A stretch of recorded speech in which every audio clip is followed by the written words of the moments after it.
The movie begins in Nampyeong, South Korea. A young woman named Shin Rumi runs a successful fried chicken restaurant in a small neighborhood. An interviewer asks why she's working so hard at a young age. She explains that her father left when she was young, and she wants to work to help her mother. One night, a group of hired thugs awakens Rumi and drags her out of bed. Her mother tries to intervene, but they push her aside. She rushes to her van and drives through, attempting to deter them. The van crashes into a nearby wall, and the men forcibly drag her mother out of the vehicle. When she struggles to break free from their grasp, they drop her, causing her head to hit the sidewalk with a sickening crack, rendering her unconscious. The men hastily flee as the neighbors rush to Rumi's aid and transport her mother to the hospital. Unfortunately, her mother succumbs to her injuries during the surgery. Meanwhile, a meteor lands on the mountains, exposing the local spring with extraordinary energy. Rumi's father, Shin Sok-han, drinks the water from the spring but spits it out when it tastes terrible. Afterward, he goes to his job at the bank, where he works as a security guard. He offers coffee to the cleaning lady, and she's shocked to see he has a lot of coffee packets. He tells her he steals it from the waiting area for the customers in the bank. He also shows that he sometimes steals toilet paper and encourages her to do the same. He also complains about an upset stomach, which he blames on the spring water. When his shift ends, his superior scolds him for always being late, but he doesn't care. He also sees the cleaning lady's superior scolding her, having found all the coffee packets she took. Sok-han acts like he doesn't see anything and walks away, but he does think the cleaning lady is dumb for taking that many at once. Later, he drinks alone outside a convenience store when his stomach hurts badly. He closes his eyes in pain as he waits for it to subside. Unbeknownst to him, various objects around him begin to move on their own. Suddenly, all the tables and chairs around him move back as if an unseen force had pushed them, and his stomach pain disappears. The shop owner is angry about the mess created, so he tells him to leave, believing that Sok-han has drunk too much alcohol. Afterward, Sok-han goes home to a small, messy apartment. When he grabs a lighter, it suddenly flies directly into his hand. This shocks him, but he doesn't have much time to think about it as he receives a call. It's Rumi informing him of her mother's death and the subsequent funeral. Soon, he arrives at his ex-wife's wake, where he walks past Rumi.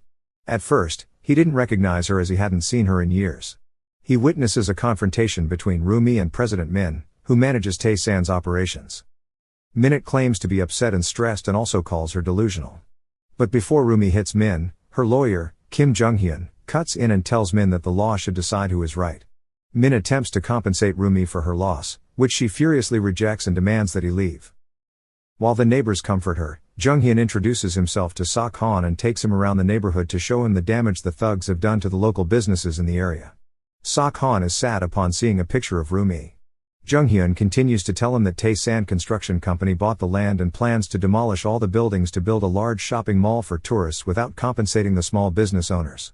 Sok-han accuses Jung-hyun of only helping Rumi just to sleep with her. On his way home, he recalls how Rumi looked at him coldly and angrily threw away his cigarette. This action caused the nearby garbage pile to be thrown back as if he had pushed it without touching it. He recollects what he had done with the lighter and returns to his apartment. He attempts to make the lighter move again, and it suddenly flies toward his face. He does it again, and soon, the objects around him float. After her mother's funeral, Rumi and the others return to her neighborhood. They find that all shop owners have sought shelter in the shopping arcade because they fear the troublemakers loitering nearby. These troublemakers have been causing problems in the neighborhood by smashing windows, defacing shops with graffiti, and causing general chaos. Jung-hyun advises them to be patient as he plans to meet with the prosecutor soon. However, many believe Tae-san's company will use their money to influence the law. Rumi suggests they should guard the place overnight, but Sok-han thinks it will fail to work, and they'll force their way through. Mr. Kim suggests using Molotov cocktails, but Jung-hyun thinks it's a bad idea and believes it will make them look worse in the public's eyes. Sok-han believes it's too dangerous and suggests they all find new jobs. He also offers to help Rumi and pay for her college. This angers the neighbors, and they start yelling at him, so Rumi kicks him out. Later, Sok-han goes to a nightclub and shows his powers to the owner, who immediately hires him as a performer. The following day, Rumi and Jung-hyun meet with the prosecutor's supervisor. He tells them that the autopsy report isn't enough evidence. Their only other evidence was a dashboard camera from a nearby car. However, the owner claims it's fake, and they believe Tae-san bought him out. Afterward, Rumi arrives at her neighborhood, where Sok-han waits for her. He asks to talk privately with her. He tells her he wants her to live with him and go to college and that he'll earn enough money to support her. When he tries to demonstrate his newfound ability, Rumi accuses Sok-han of being an irresponsible parent. Sok-han tries to explain he left them to protect her and Rumi from the debts his friend left him, but Rumi doesn't believe him. After losing her mom so suddenly, she's desperately trying her best to win the fight because it's the only way she can survive, and his showing up after all these years isn't helping her. He walks away sadly but soon notices Min and his men getting in their cars, ready to attack, and decides to follow them. Back in the neighborhood, the shop owners become aware of this. Mrs. Kim gets the police while the others barricade the entrances. While they barricade themselves in the shopping arcade, Tae-san's thugs arrive and begin assaulting them.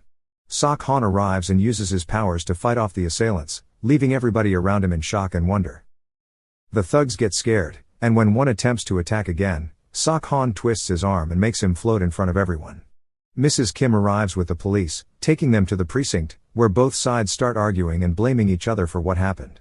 The police officer watches the video showing Sok-han using his powers.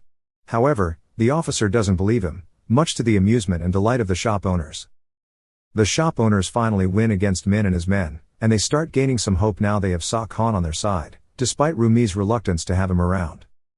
Later in the evening, Min's men are camping by the neighborhood and see some trash floating around, and they run away when they see their car floating as well. Sok-han uses his powers to create a barricade around the place to protect the neighborhood. When Jung-hyun asks him how he acquired these powers, Sok-han says he believes his ex-wife gave it to him so he could be a better father. The next day, Rumi gives an interview to a small local channel, hoping to get some support from the public. She reluctantly agrees to have lunch with her dad. She asks him to see a doctor in case his powers damage his body, but he swears he's okay. Meanwhile, Min and his assistant meet up with director Hong, the owner of Tae-san. She calls for her men to come in and beat Min up while she records herself on the phone. She pretends she doesn't know these violent people, but since she's also a victim, she doesn't get sued later. Hong is aware of Sok-han's powers because of the video. Min swears they could quickly evict all the shop owners if it weren't for him. Hong tells him she'll take care of it all. Later in the evening, a recording of Sok-han using his powers appears on TV, and a so-called expert claims he's using special shockwave weapons given to him by North Korea. Soon, 2 cops show up by the barricade to arrest Sok-han since his bank employers accuse him of theft. Thinking it's a misunderstanding that can be quickly cleared, Sok-han accepts to go with them, only to be handcuffed and kept in custody. Rumi calls Jung-hyun to ask for his help, and he promises to be there soon before picking up another call. The prosecutor informs him that one of Tae-san's employees has turned himself in for killing Rumi's mother, which is all part of Hong's plan.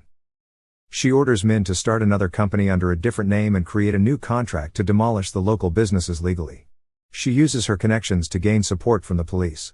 She makes a diversion by having Sok-han arrested under false charges. After removing Sok-han from the situation, Min and his thugs order the riot police to destroy the barricade and arrest the shop owners. Jung-hyun calls Rumi to tell her all of this and asks her to run away, but Rumi hangs up on him after expressing her wish to fight until the end. Meanwhile, Hong visits Sok-han at the precinct to make him an offer. He will be declared a dangerous man because of his powers unless he agrees to work for her and her company. Hong says she'll give him time to think about it before giving him her business card and leaving. With the press around them, the cops try to advance against the barricade, but Rumi and her friends keep them at bay by using Molotov bombs. However, they have no choice but to run away when the police bring over an excavator to destroy the barricade. While everyone runs, Rumi falls and sees Mr. Kim stuck under some debris. She helps him get out, and the barricade explodes, nearly hitting them both. Rumi and the shop owners flee into the shopping arcade with the police in pursuit. The riot police manage to break through the barricade and surround the entrances. It's nearly impossible for Jung-hyun to get in to help. He calls Rumi and tells her everyone should escape to the roof, or they'll get arrested. When he sees the news, Sok-han breaks out of his jail cell and escapes the precinct by jumping through a window. He destroys Hong's car and musters the ability to fly. Rumi and the others all make it to the roof except for Mr. Kim, who is pushed off by the police and is left hanging on the railing of the stairs. After falling a few times, he arrives just in time to save the falling Mr. Kim. He arrives at the rooftop just as Jung-hyun reaches the roof of a nearby building and uses a ladder between both rooftops to cross over. The SWAT team arrives via a portable building suspended on a crane. They capture Rumi and drag her into the suspended building, but unfortunately, the crane malfunctions. An officer nearly falls out, and Rumi helps him. After handling the remaining police officers, Sok-han uses his powers to push them to the other roof in one go.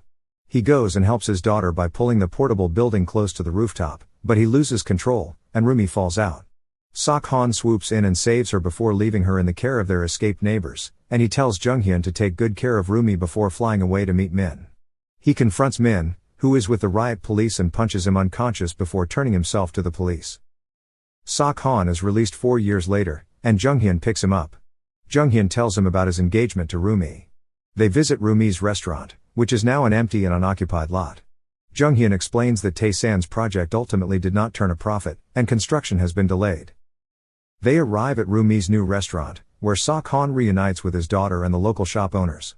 He then uses his powers to serve drinks to the customers, much to everyone's delight. The movie ends as it's revealed that Rumi named her new restaurant Superpower Chicken. Thank you for watching. Subscribe for more videos like this to help the channel out. Have a nice day.